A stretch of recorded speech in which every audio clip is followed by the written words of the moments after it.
in the eternal present, the present moment of now, devoid of time and space, in the inner silence, beyond all thoughts, rests the only reality there is.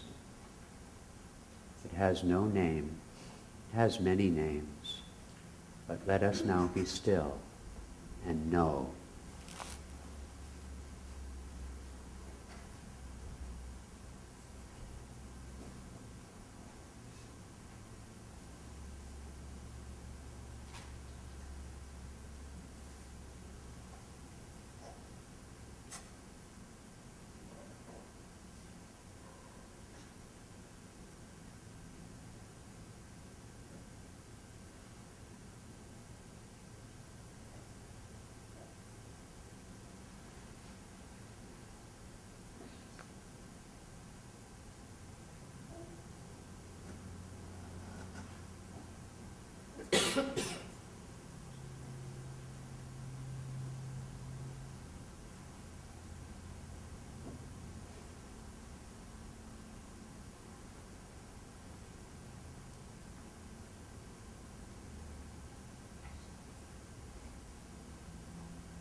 Om Shanti.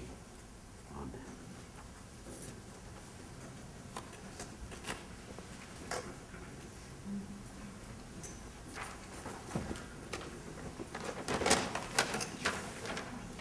I'd like to have some music for you, and I'd like our musicians to use the, what do you call that, podium.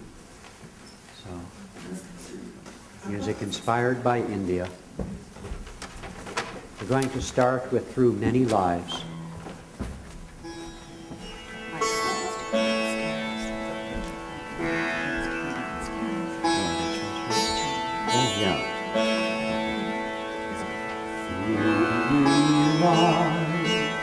I've drunk the cup of laughter.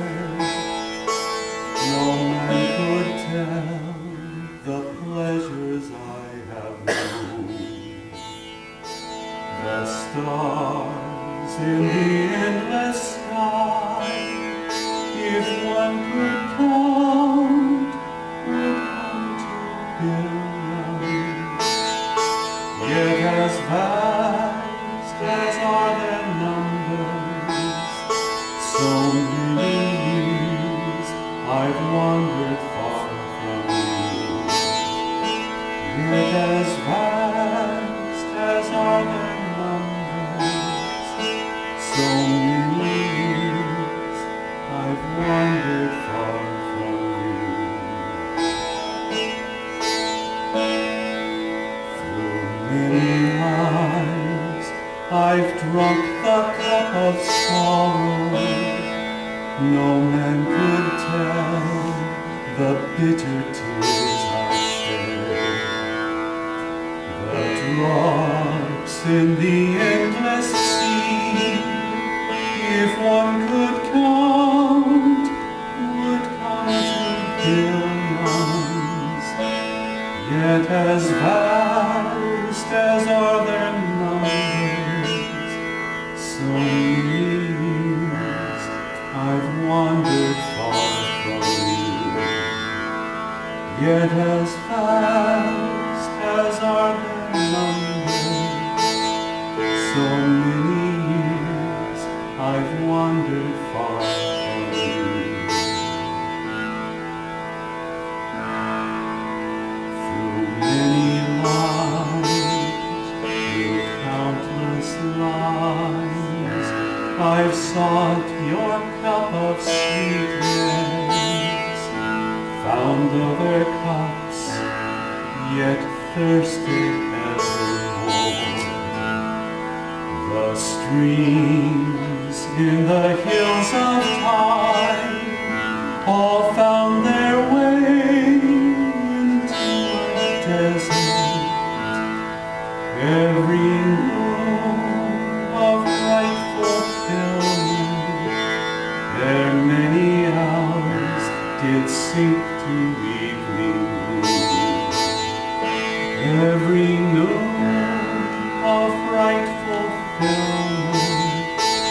where many eyes did sink to deep blue.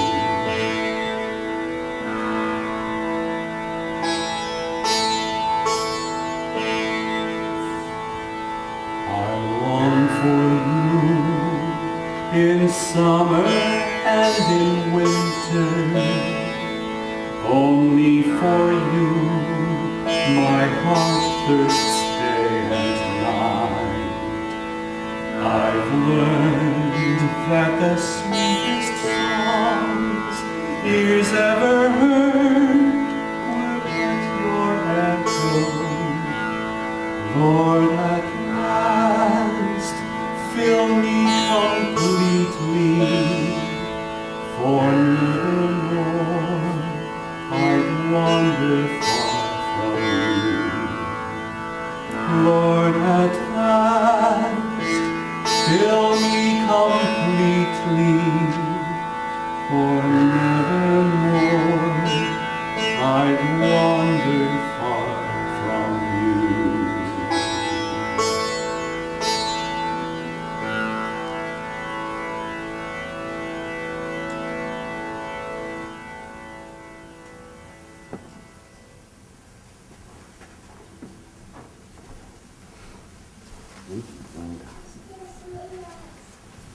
Another selection called Krishna's Flute. We retitled it Krishna's Recorder.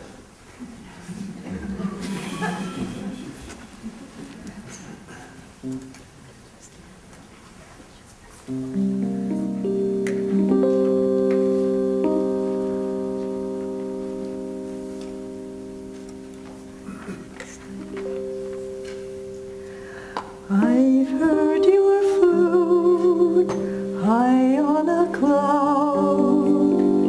Your call I can't resist.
Finally, one last selection.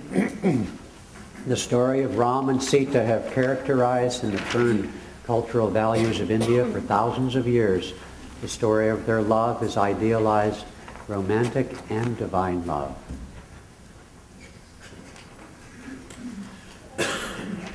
Larry and Prem Shanti will now have to uphold these values.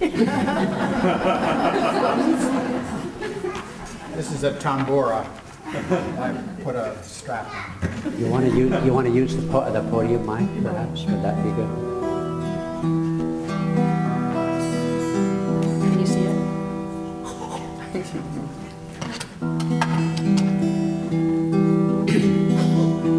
Ramas was our ruler's son long ago, long ago. Sita was his life so fair, truly she his life did share, though much suffering she won long ago, long ago. Ramo Sita Ram. Rama's father banished him far from home, far from home. All alone, no woods to roam, Sita gladly shared his doom. Thus his sorrows soon grew dim, far from home, far from home. Ramo Sita Ram.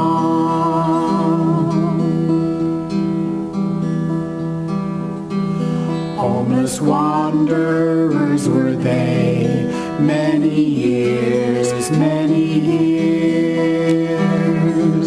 Raised in silk, in marble halls, now they slept by waterfalls. For their bed they gathered hay, many years, many years. Ramo Sita Ram.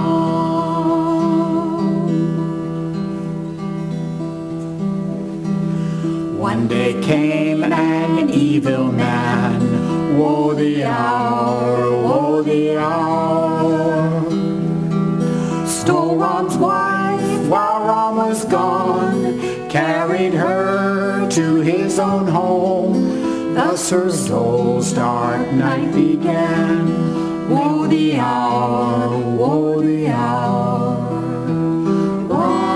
Ramo Sita Ram.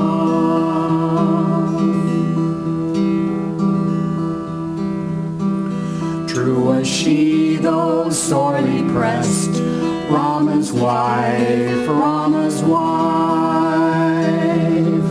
Long she spurned the stranger's pleas, harsh she called his life of ease. Only tested love is blessed, Rama's wife, Rama's wife. Ramo Sita Ram.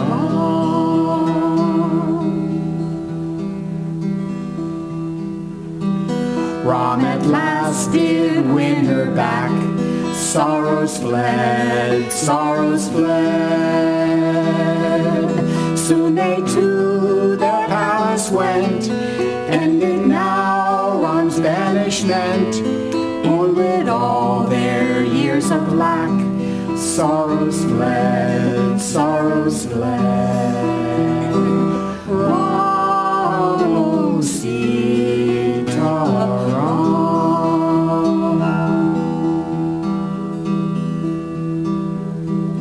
But for Ram and Sita too, long ago, long ago, love was all their riches still.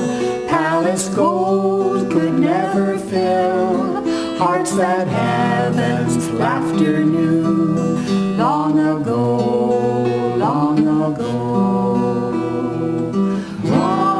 Ramo Sita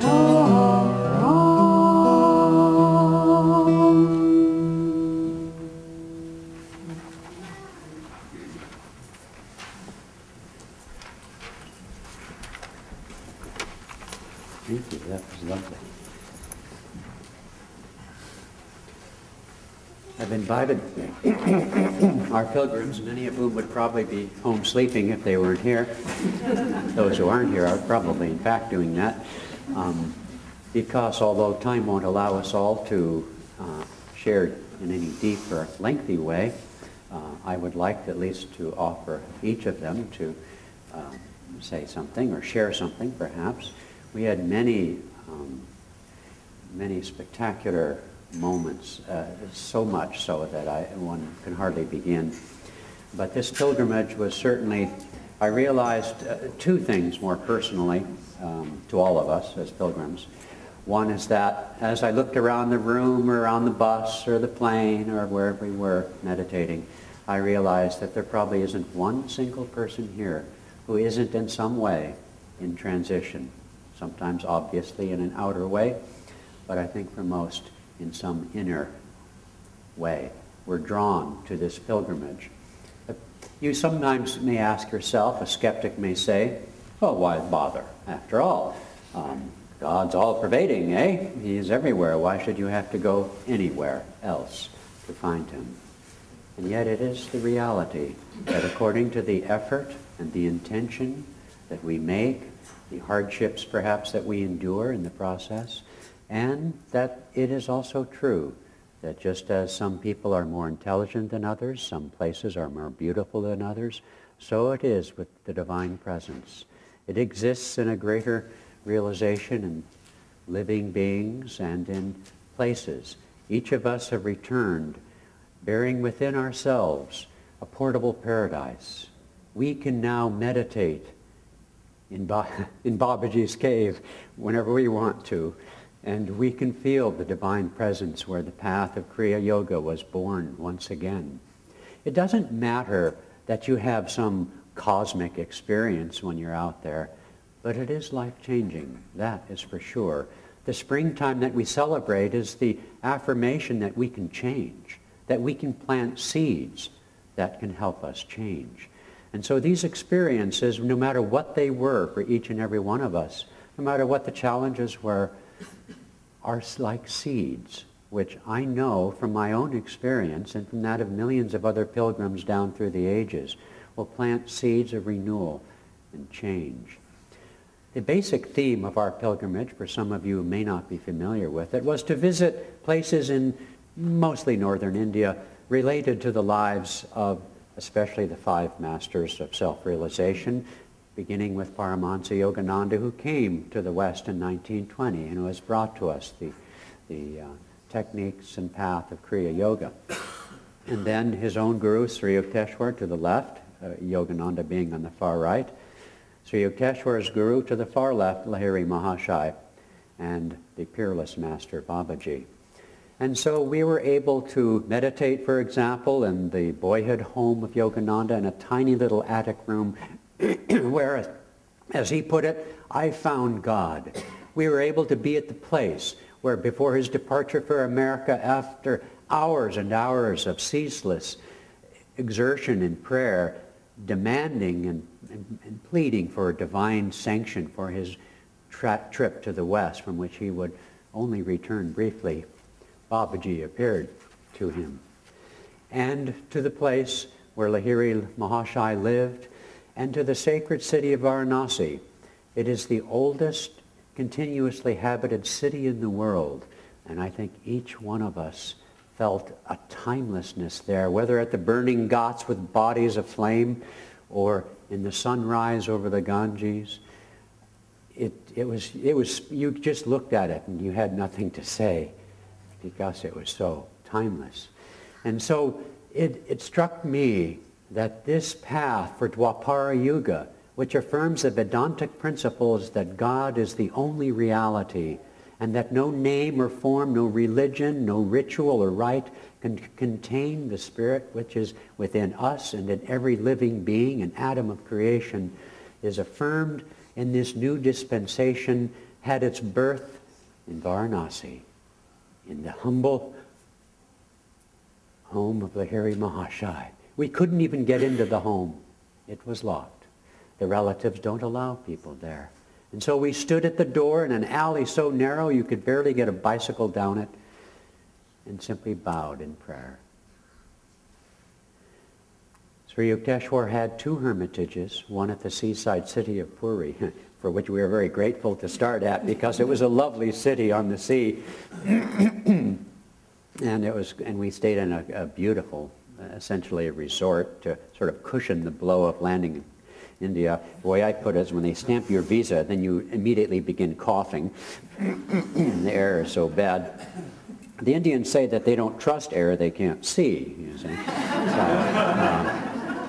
But in any case, we started there at his seaside hermitage where there are many wonderful stories of he and Yogananda, and then traveled by train to the great Howrah railway station at the other end.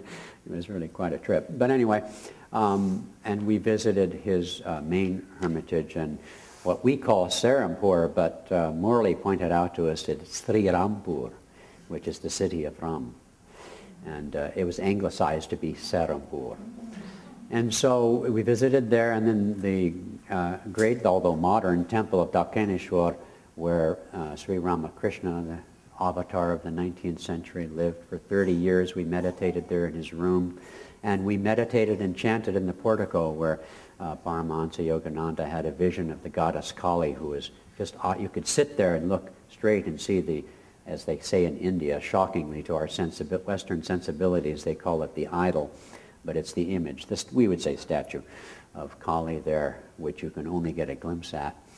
And that statue came alive for him in a vision of cosmic consciousness. And at that very spot, we sat and chanted. It was just thrilling. And so I'm probably, and of course, as I've already alluded, and then I'll end and invite those of you to come up. Our trip was bookended by a trip to the Himalaya. And words cannot begin to say the thrill of that experience. The Himalaya, on the main day whereby we traveled to Babaji's cave, just north of Raniket where we stayed, the Himalayas were picture perfect, crystal clear in their snow-capped eternal presence. It was beyond thrilling, whether from our lodge that overlooked looking north, or whether at Babaji's cave and around that area. And so it was a grand experience, and we certainly had our challenges of various types and so on, but those will fade quickly, whereas the blessings will remain. And so, we were pretty random in India, but here so that we can be not so random. Vanamali, would you like to say something? Mother Vaughn. Each person, come up, each person had these different roles. And I will say, as I'm sure others will attest, I have never felt with a group of people such, I never anticipated that we would grow so close together. It was just something I don't usually do. And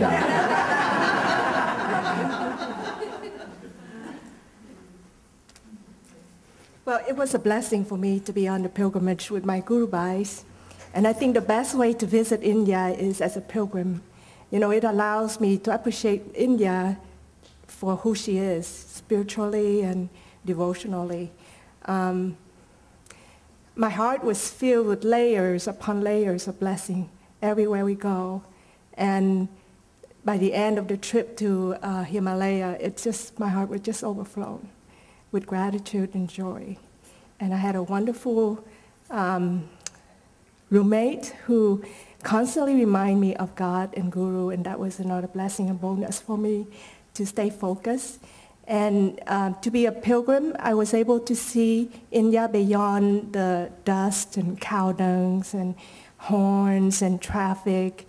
And my mind was focused more on the divine presence and the joy within. And for that, I appreciate India for who she is.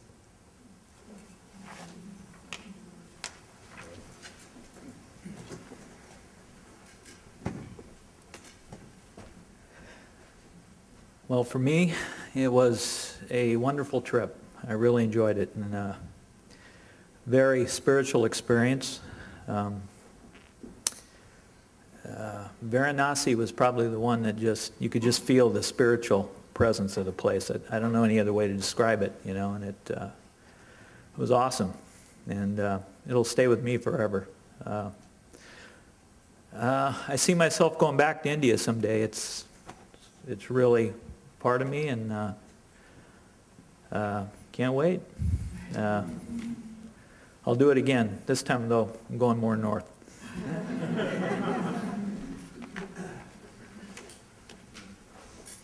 Greg wasn't able to go with us on the Himalayan part.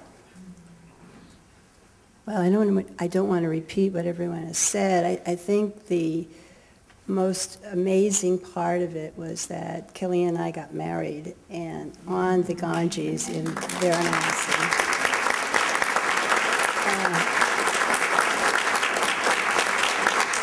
And we always felt that Lahiri had something to do with us getting together, and what better place to do it. And so we kept it as a surprise, except a few people knew about it, and we announced it as soon as our spiritual family got together. And it was such a blessing to have the people, the other pilgrims, be part of our wedding. It was at sunrise on March 14th, and it was amazing. And this is what I wore that evening, because we had planned a dinner for everybody over the internet, and to see how together we were. I bought this in the U District, and everyone chipped in and bought this for a wedding gift, and it just matched. That's where we are. So that was fabulous. Thanks.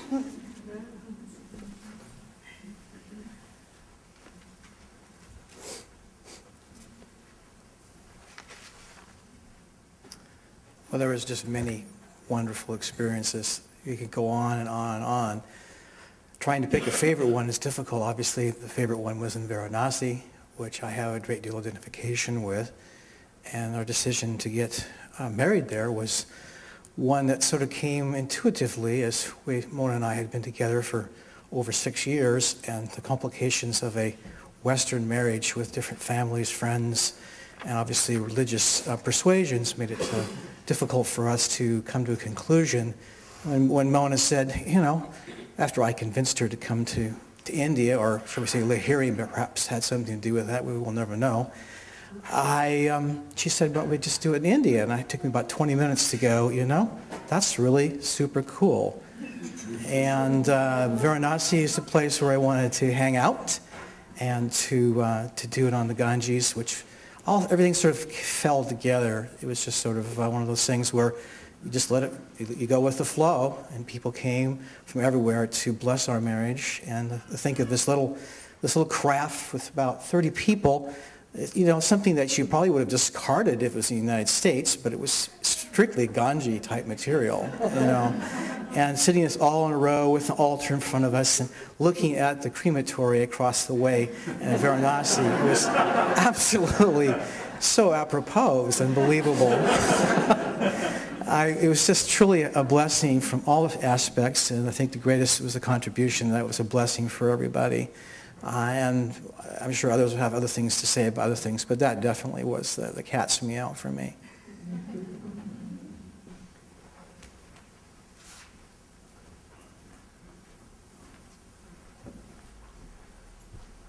Well,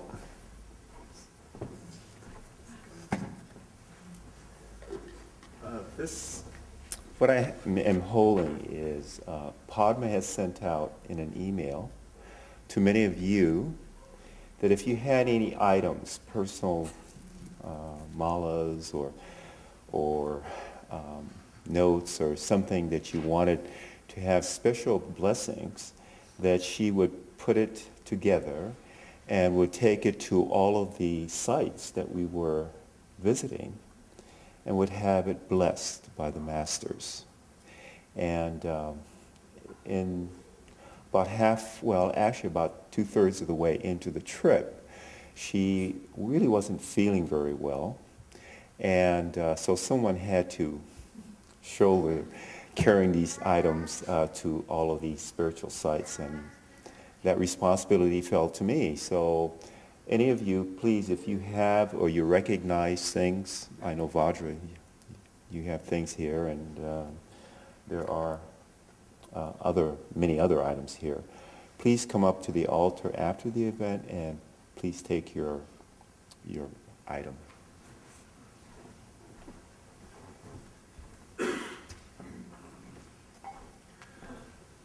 Well, as far as my experience of India is concerned, this really is the beginning of my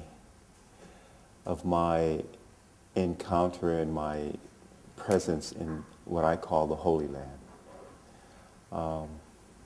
It really was a special event for me personally.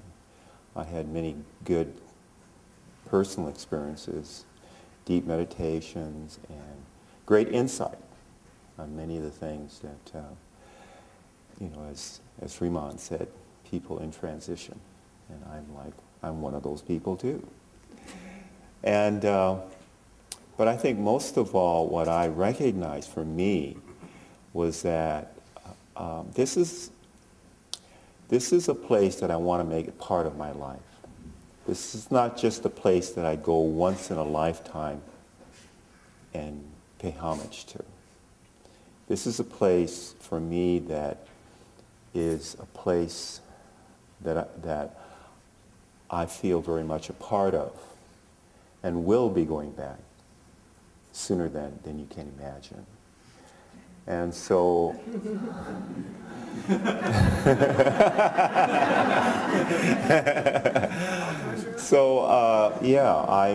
I really feel drawn to the place and to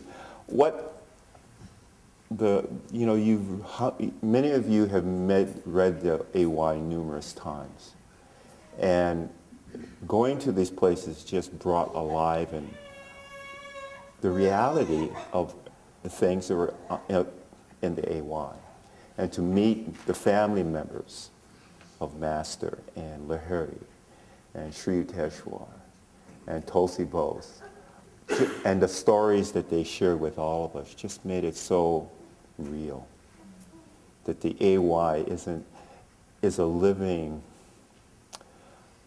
description of life as it was at that time, but also as it is today.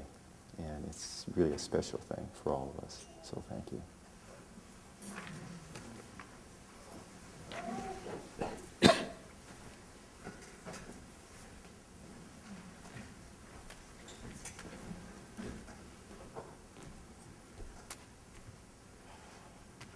We had circles several times during our travel where we sat together and talked about what were the highlights for us and what was going on for each of us at the time.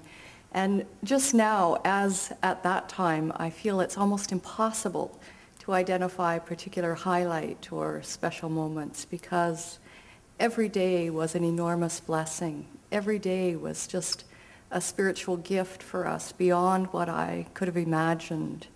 And so one thing I really want to do is encourage you to begin to think about your own travels to India, that this is a very real possibility for each of us to go there and to return there again. And I know for me, and I think like many others, I'm already thinking about the return to India.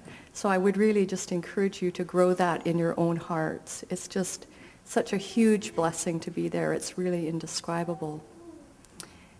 The other piece that was, I think, that had to do with India, but for me also had to do with being part of a spiritual community, a spiritual family, which Marjorie and I are from Victoria, and although this community is our spiritual home, we haven't spent that much time in community.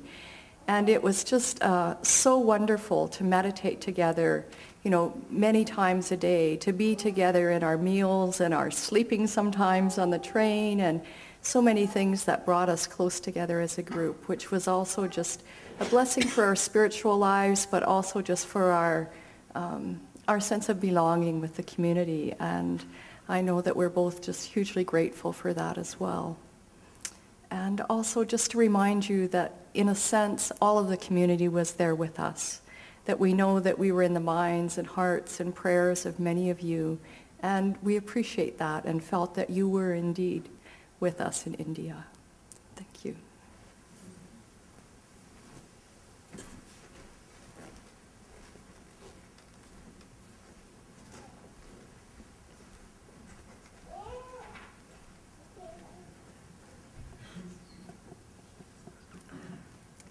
I guess for me, it just was such an immense privilege to go to India. I've traveled before, but never to India. And I've been a tourist in a number of countries. But I can't tell you how important it was to be a pilgrim. It was just such an amazing experience. I sort of pride myself for my entire life to think that I practice the presence of God. But this was a unique experience. This was very different. We met many great souls. Some of them we brought with us. Some of them we met over there. Some of them were Ananda people. And some of them were just people in India who welcomed us and embraced us in their lives. It was just an amazing experience. Nothing prepared me for the cumulative effect of meditating and hearing the stories and visiting the sites and then kind of reflecting on it. It was a very warm group that we were with, so everybody was very honest and open. There were no pretense, and we just helped each other. I think some of you probably know I have a bit of difficulty walking at times, and arms reached out to help me all the way up to the cave. It was quite amazing, and I'm so grateful for it. So I thank you as a community for supporting us and offering that opportunity to us. Thank you.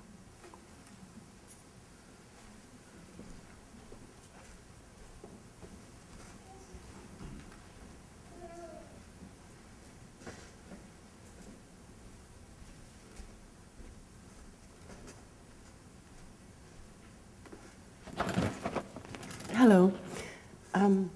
I have a lot of thoughts, but I really have no idea what to say. If we look a little peaked, we still are.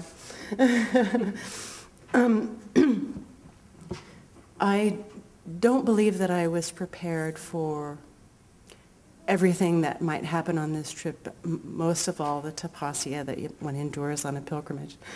But I received numerous blessings, and it's hard to count them all, from having a vision with all the masters that you see in a cave and having them disperse my energy into a golden light of energy that was around them and then bring me back into yogasana to meditate in front of them, to going to the community in Pune and being able to have an interaction with Swami where he smiled at me and took my hand in his, and to going to the new community of Gurkhan and being so welcomed by the Ananda community there, and receiving a gift of a relic, a piece of string that was on a rug that Master's feet actually touched, to being involved with being inside Master's home and meeting his family and feeling to be a part of that family, not only the family there, but the family in the pilgrimage, the community pilgrimage, all the communities of Ananda, and the mother country of religion itself, India. It was astounding and amazing. Even to being in the Himalaya and feeling at that point in time, looking around me, that I could live there and imagining myself living there. It's just been amazing. The family community of this group was incredible. We took care of each other, we supported one another, we loved one another, and those things will never go away, and all of this has given me a base for my path that I would never have received had I not gone to India with this group. It's just such a blessing that will continue to unfold over and over and over in my life, and I'm so blissful because of it. I bought a bowl that is amazing and incredible, and I wanted to end my little time with being able to share it with you, and as I play it, if you want to Om and meditate a little bit afterwards, that's wonderful.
Namaste. Thank you.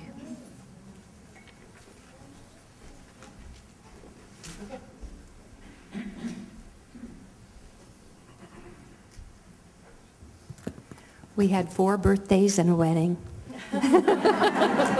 Amidst everything else that we had on our pilgrimage. It was an incredible time for the group to just watch each of us going through our stuff, but also being uplifted in each of these special places.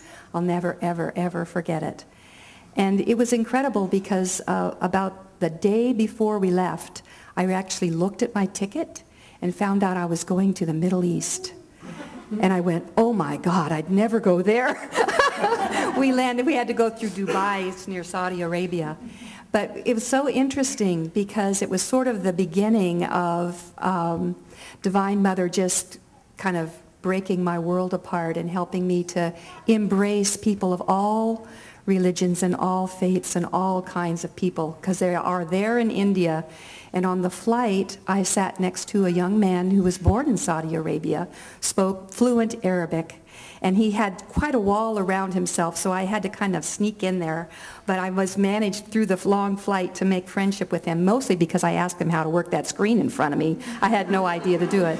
So he started helping me and then telling me about his life. His mom lives here in Seattle, so he spends part of the year in Seattle and part of the year in Saudi Arabia.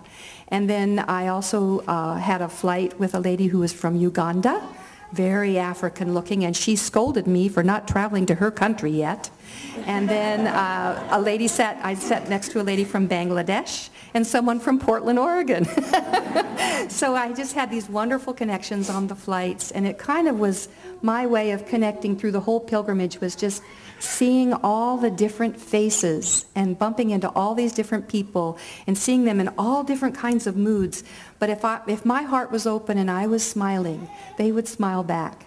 And in fact, when we were had a nighttime floating on the Ganges, where they were doing this wonderful arati to the gods and stuff, and just choreographed with lights and everything, all these boats up there in the evening, and they're all bumping into us, and little guys are trying to hawk things to us, traveling on the boats, you know. And I was sitting closer than where I am with Vaughn to this lady for like an hour and a half, and finally I tapped her on the shoulder. She's in a different boat. And I said, "Where are you from?" They were all from Norway. So we were doing this whole thing. So it was just an incredible international experience that I will just treasure. There's so many spiritual high points, but I have to say my deepest meditation happened at our Pune community in a little teeny round temple that's got mosquito netting around it and this corrugated steel stuff on the top. I mean, it's very far from this. But there was a holiness there with Swami Kriyananda being in residence for that weekend, and all of us having been together for a while and meditated. Just powerful light, light, light coming from that community. And I felt such a deep bond with all of you. I enjoyed meditating in different places, and your faces would come to me, and I would ask God to bless you. And I did some kriyas for some people in Babaji's cave, and it was just a marvelous, marvelous time. Hard in some ways, but the blessings, like others have said, are so many. If you have any inkling of wanting to go, this is the way to travel, with this bubble of pilgrims in this bubble of grace, and changes you forever. The whole world is our home, and the human race is our family. Why don't we have 3 of you come up at once, because we're running out of time. We're spending time walking. So the next 3 come up, whoever it is.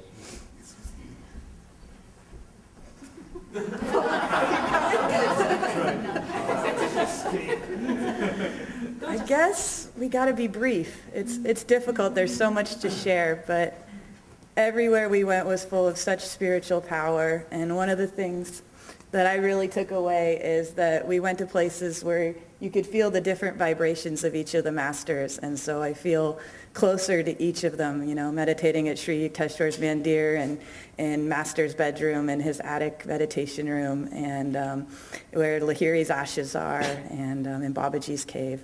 So, I mean, and seeing the communities in Pune and meeting our Gurubhais in Gurgaon and Delhi, and being with Keshava and Daya, who are amazing and were such a treat and made it such a wonderful pilgrimage for all of us. It was absolutely amazing. So. Well, I have two favorite places. One is that hilltop by Babaji's cave. And I walked all over the top of that mountain, and I kept thinking, Babaji was right here. He was right here. And the other place was standing on the second floor landing of our hotel in Varanasi. And in the street, lots of people were on their way to work. It was 8 o'clock in the morning. There were 5 barbers across the street, 1 cutting hair, 3 shaving, someone, the 5th one looking up and down the street for a customer. Just a lot of traffic and people passing by. And I thought, God and Babaji are just as much here as on that hilltop.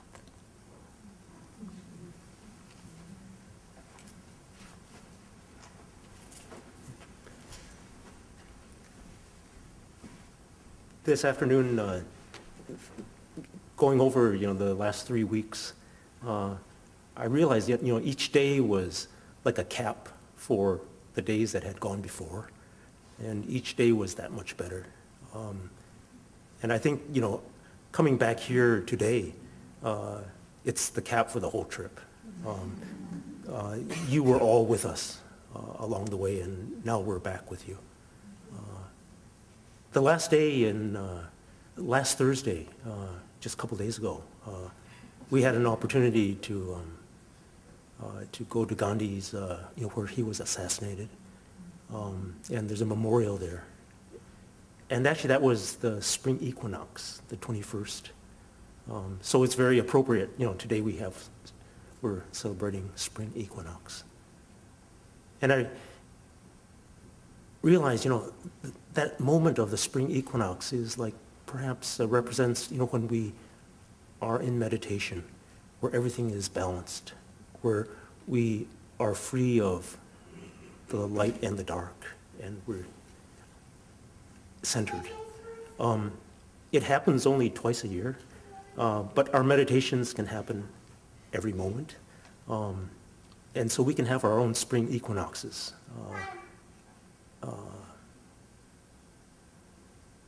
His last words, hey Rama, oh God, oh God. They have the path, the few steps his last steps as he walked from his apartment to that spot where his life ended.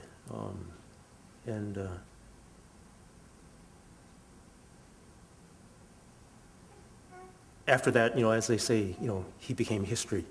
But those steps continue. And we only had an hour and a half there, and we were reading all the stuff, trying to get it all in. We could have spent a whole day there. But then I realized that, actually, an hour and a half is plenty, because I have to lead my own life, and I have to take my own steps.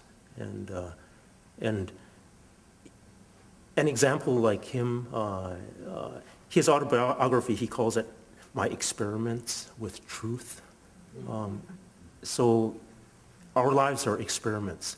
And he says, what I said yesterday may be different than what I say today. So take what I say today, and because I think I learned a little bit.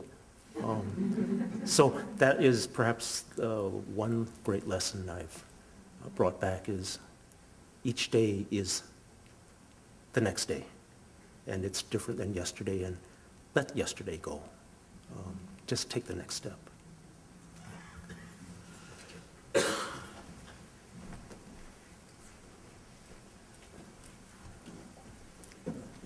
This trip was amazing for me. I never thought that I would go to India. And I made the decision to go to India within a couple of hours. From the time I actually thought that, hey, I can really go, to actually saying, yeah, I'm going to go, was within 2 or 3, 4 hours. And I think it was a really good decision. It's a wonderful place. You go to the homes of Master and Tulsi Bose. I think Tulsi Bose was the most significant for me because they're sitting in this room and they start talking about who had visited, and all of the masters have been in that room at some point, and including, if you go sideways from Lahiri's disciples, all of those, and many of those disciples have been in that room, and it's like they talked about it being a renaissance of this new way of looking at God and this new way of finding God. And I really felt that there. It was pretty amazing to be in that vortex of where the masters have been and their buddies. It's just totally amazing. And I went with the idea of being open. And when I was in Puri, I had walked to Sri Yukteswar's ashram, and it was hot and bothered, and I was trying to find a shade, and Tutu, one of our guides, pulled me out in the shade and said, "Here, stand in the sun and put your hands up for 2 minutes." And I thought, oh my God, I got to put my hands up in the sun and look at the sun. And I thought, well, okay, I'm here to be open, and I did it. And after 30 seconds, I looked at him and said, "Have I done no?" I said, no. So I kept holding my hands up. And I think it must have been about 2 minutes. I just, all of a sudden, felt this coolness just flow over me. And I was just like amazed. And I turned up to Tutu and I said, "Thank you." And I talked about how we need to be grateful to the sun, and we need to be grateful to the masters. And it's so true. And the other thing that I wanted to mention was that being there brings you closer to our masters and to the saints, but you still have to go home and do the work. And that's what's hanging out for me.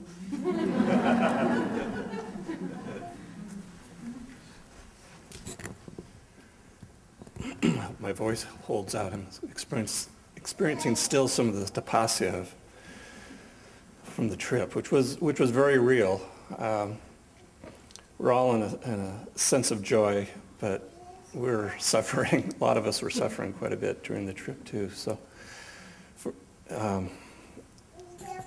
at any rate, when we started, I told everyone that I liked going on pilgrimages because, just this last June, we went to Normandy with Catherine and Richard, and followed in the footsteps of William the Conqueror, who Master says he was, and that was 1,000 years ago, and we were going to churches and castles and places where William the Conqueror was 1,000 years ago. And then on this trip, we're going to the home and temples and places and gurus, hermitages were from 100 years ago. And to put this together, I mean, 2 different lives, very different cultures, and of course we're coming from our culture and trying to understand, and how does this all put together? I am still agog over the whole, what it all means. I certainly don't know what it means, but it sure is interesting.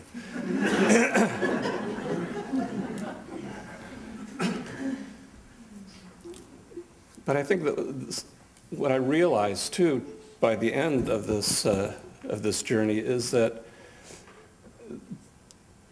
the pilgrimage process is so tangible. I mean, some of us went one place and had a great experience, and some of us had a great experience somewhere else. But really, we all felt it. I didn't get to go to Babaji's cave because, I was having tapasya. But I experienced that. And I felt the joy when they came back. And I felt that blessing. And on the way back from the Himalayas, I really wanted to have darshan with this saint that we made that was 91 years old and 60 years in silence, was a Moni. And I really wanted that, and I didn't get to have that. But driving along, going around some curves, I felt that moment. I felt that moment when the pilgrimage had that darshan. And so it was, we all make love to God individually, but we got to do it together too. I mean, in this pilgrimage, it was so supportive. And the last thing was that going through Tapasya, I had a lot of wonderful people taking care of me, and the love that I felt was just blissful. It really was. I thank you so much.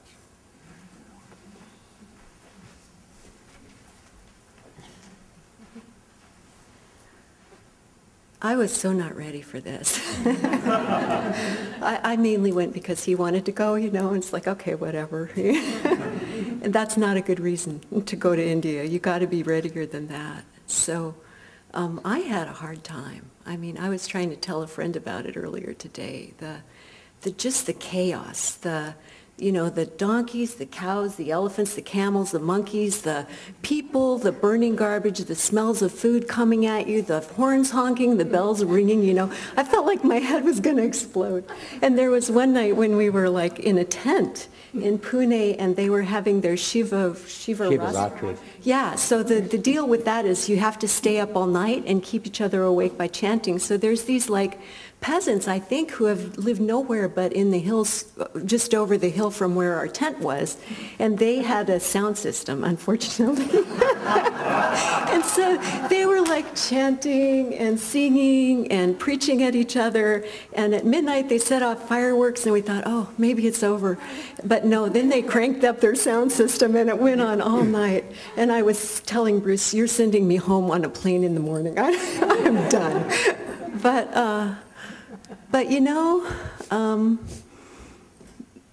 well, I was telling my friend about the chaos of it today, and she said, how can they possibly think about God with all that going on? And my answer to her is like, how can they not? And you can really see it in the eyes of almost anybody like any beggar who approaches you. I mean, they're giving you their line, and you're looking in their eyes, and you're seeing the eternal in those eyes. Like, you can just feel the difference. Our energy is always so hopeful. Oh, I'm going to fix it. I'm going to improve it. I'm going to get somewhere. And they're like, we're here, and they're looking for the reality underlying all the sensory chaos. And so they have developed this incredible technology to get below the sensory chaos and tune in to that deeper level. And when I first came to Ananda and saw all that up there, I thought, oh, magpie religion, It's like, I was interested in the techniques because they worked. I saw right away that they got my mind quieter than I could meditating, just trying to meditate the way I was doing by myself. And I just thought it's a bunch of disillusioned Catholics and Baptists slapping everybody up there and, whatever works. The old stuff doesn't work, so what are we going to do, right? And I didn't really appreciate the integrity of this line until this trip. I mean, we went to Yogananda's house. His relatives cooked a meal for all 35 of us and served us. And then we went to his place of learning, two schools where he learned from Yukteswar, and then we went to see where Lahiri lived, where Yukteswar learned from him, and then to the cave where I didn't get to go because he was having tapasya. Anyway, they saw the cave where Lahiri got the message from Babaji to give us all Kriya. And so what I have now is like a really much deeper appreciation for the integrity and the rootedness of this path. And I came away saying, not an Indian, don't want to be an Indian, don't want to pretend to be an Indian. I'm a Westerner, but that doesn't mean that I can't respect what they know and want to learn it. And so that's what I came with. Sydney? Jan?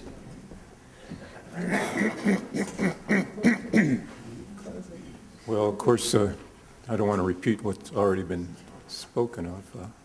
It was incredible.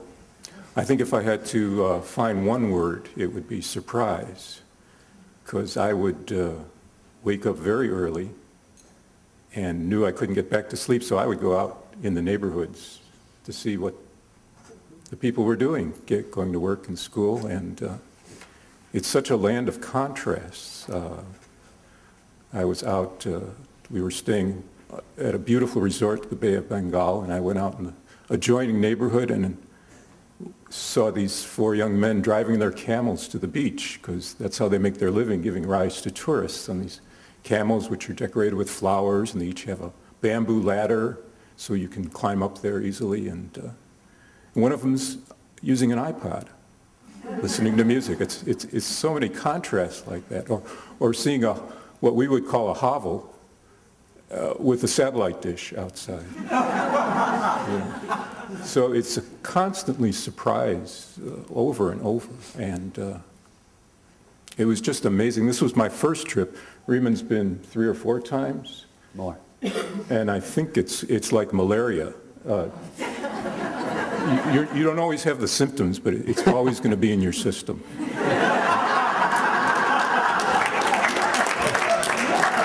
And some of the surprises were, not so nice, perhaps, a little shocking, like seeing a family in Calcutta literally living on the sidewalk at a busy intersection, husband, wife, and children, and right down the street is a high-rise hotel and a BMW dealership.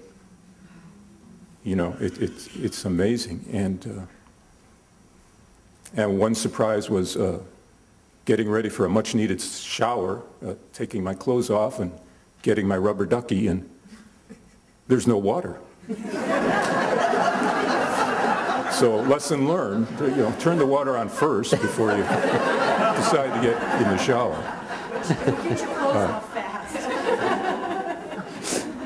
I don't know, there's just so many things. I think beyond the spiritual joys and surprises of expecting a great meditation and maybe not getting it, and then some other place having a short, very deep meditation that you didn't expect.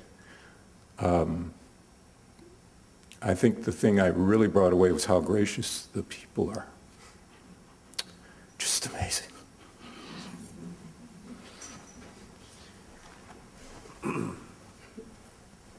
Now I know why I have 5 senses. It's because in India you need them all the time, 24/7.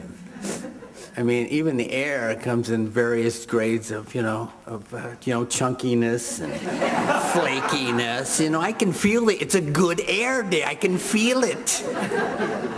So anyway, and so I can't keep my mind off India, even though they neatly, artistically stack the trash every day so it's be the most amusing and most delightful you've ever seen. All the work they go through to just make it a delight for you. And so even with all the senses always being on fire, it's still the most wonderful place I've ever been. And I'll never forget it. So, thank you. Thank you all for sharing. We'll skip our fire ceremony in the interests of the evening. If we were in India, of course we wouldn't, but you don't pay attention to time there. However, do we have our Ananda Farms folks ready to? I'm going to ask our pilgrims to part the waters here, and maybe some of you here could move over to the left, because this is the first year that our Ananda Farms on Camino Island is moving into production, and we would like to honor that by symbolically offering the seeds of some of our future hopes forward. So I'm going to ask Zach and Haley and Larry to come forward and stand here and show you all what they have as symbols of our hopes and aspirations. I don't know what any of that is, although judging from Larry, I'm guessing, and being Irish myself, it's a bit of potatoes there. Very good. Very good. But, Very good. This man is a born farmer. Aye. And what do you have, Mr. Zach? We've got thyme and chamomile and artichoke and parsley. Wow. This is a goldenberry, yarrow, and kale. So we have many activities. I saw getting caught up on Facebook that the school children went up to the farm during these last few weeks. We're hoping you all can come up for a visit. We haven't set a date, but we'll have an open house when the weather turns and so forth. There's lots happening up there, and we're continuing the CSA at the Ananda community nearby as well. So our plates are very full and our hopes are high, and these represent our commitment to a way of life that is sustainable in body, mind, and spirit. So I invite you all to stand and join us in blessing not only the symbolic seeds of our own spiritual and mental growth, but also the efforts of these three great souls who are leading us in this effort.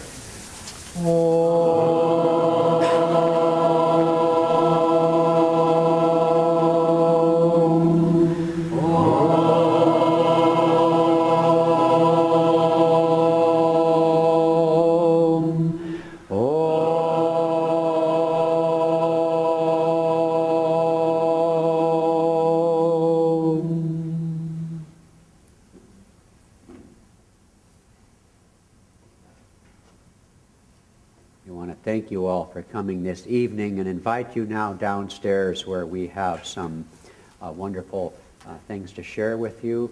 And are you actually going to take those things away? Okay, all right. Put them in the ground. Yeah, very good. We bring them back in 6 months, the next time we have a equinox. They'll look a little Point different people in the then. direction of the slideshow. Yes, good. CSA membership. There are. Yes. I also want to point you to, on the reception desk, our rotating 400 picture slides from our pilgrimage that I hope you'll enjoy. Leave the chairs up. Okay. Please leave the chairs up. Leave the chairs And leave the chairs up, please. Oh, why? Don't we have Sunday service? Leave the chairs up. Oh, leave it. Please leave the chairs up for Sunday service.